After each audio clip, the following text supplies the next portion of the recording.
Thank you. Thank you, Madam Tutu, Sister Javi, all of our friends and colleagues, all of you here today, and I know our brothers and sisters in Camp Perea listening to us tonight. And let me start my first message to you.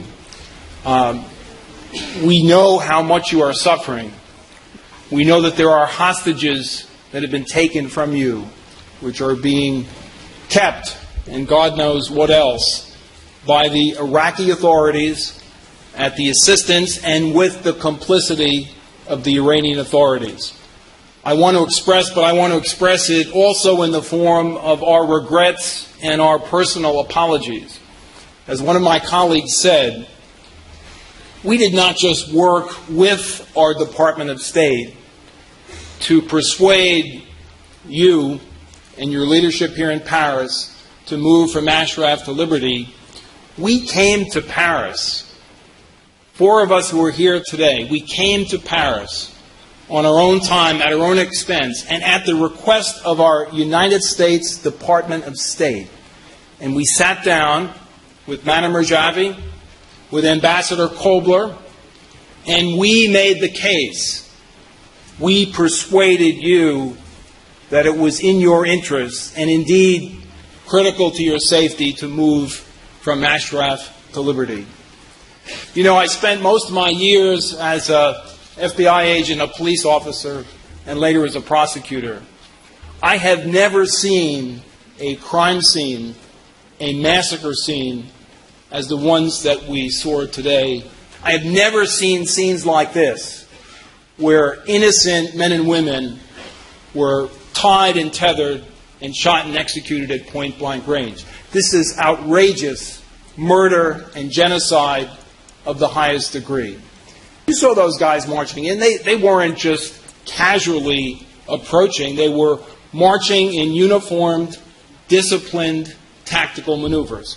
We also know that Camp Ashraf was surrounded by Iraqi brigades and all types of electronic and physical surveillance. There is no way that strangers could get into that camp, massacre 52 people over the many hours that it took to accomplish those crimes, and leave undetected.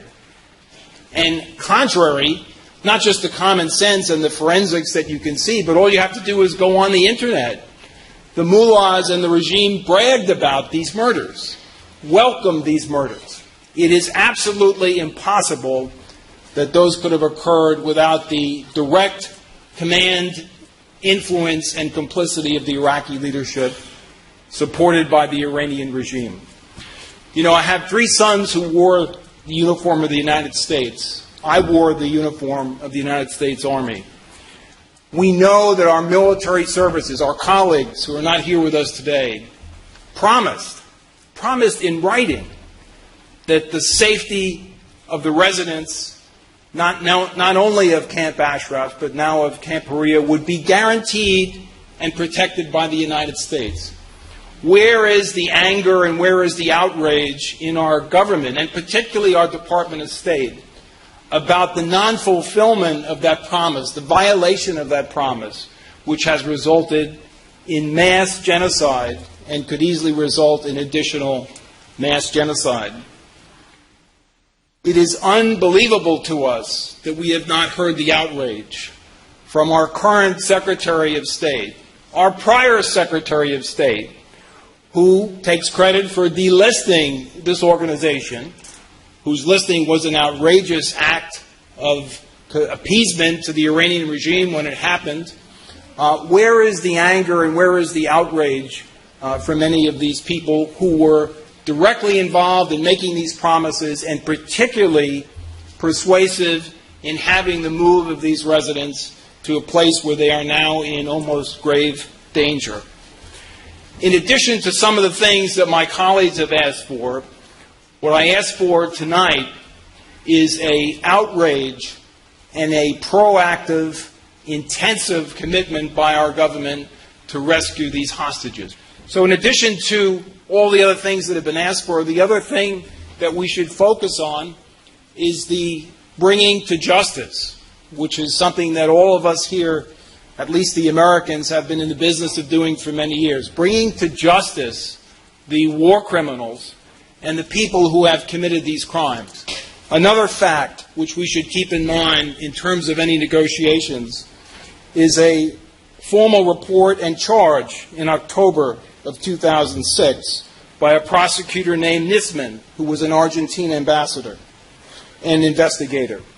In an indictment, in a criminal instrument, he stated that the decision to approve the bombing, this is the EMEA bombing, was ultimately made by the supreme leader, Khomeini. But other senior members of the government were part of the decision, including then-President Rafsanjani, Foreign Minister Velayati, Intelligence Minister Falahi, and, very interestingly, the National Security Council Secretary Hassan Rouhani.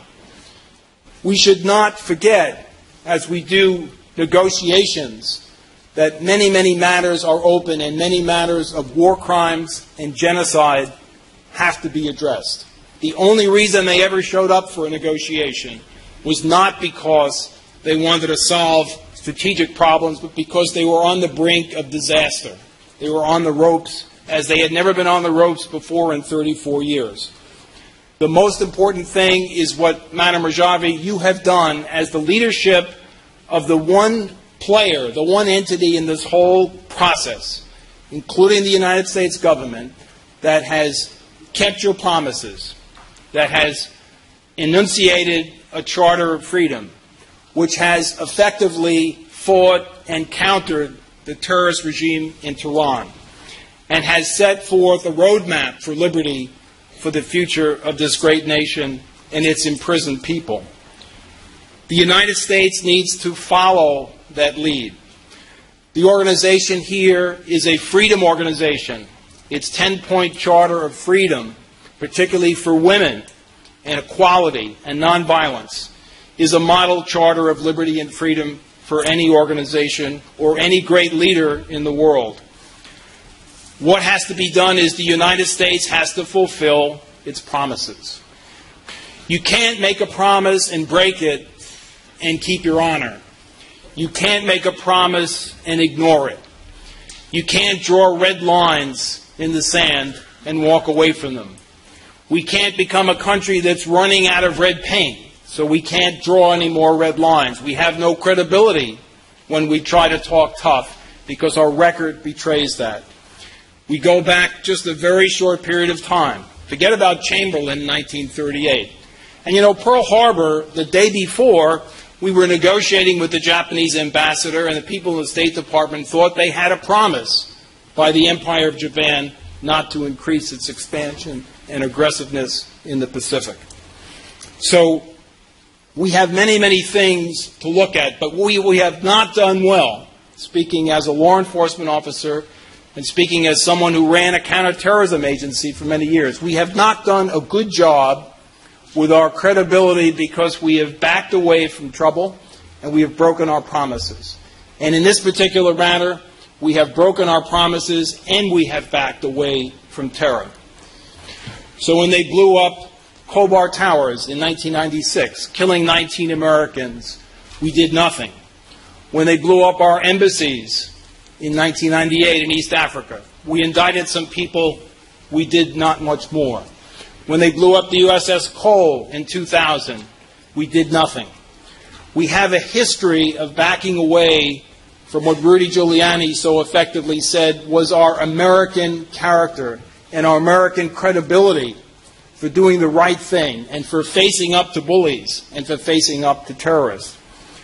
Something that we learned as kindergartners and as children, and which children learn every day. With terrorists, there is no negotiating unless you have a firm hand and you're willing to use that firm hand effectively and credibly. We have undermined substantially our credibility, and we undermine it every day that our promises fail to protect the 3,100 hostages who are at huge risk and daily risk. So what the United States has to do simply is keep its promise. We should have planes landing at Baghdad Airport. We should bring every one of those individuals back to the United States, and protect them as we promised to protect them.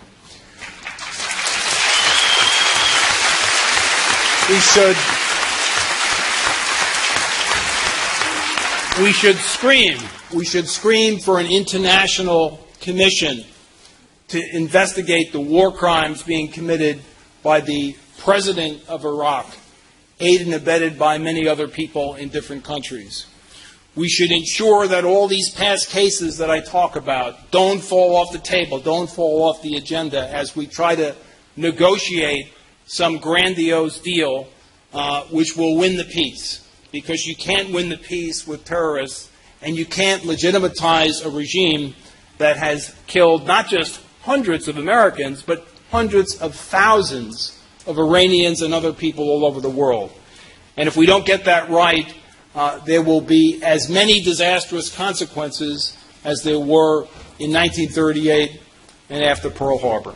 Thank you very much.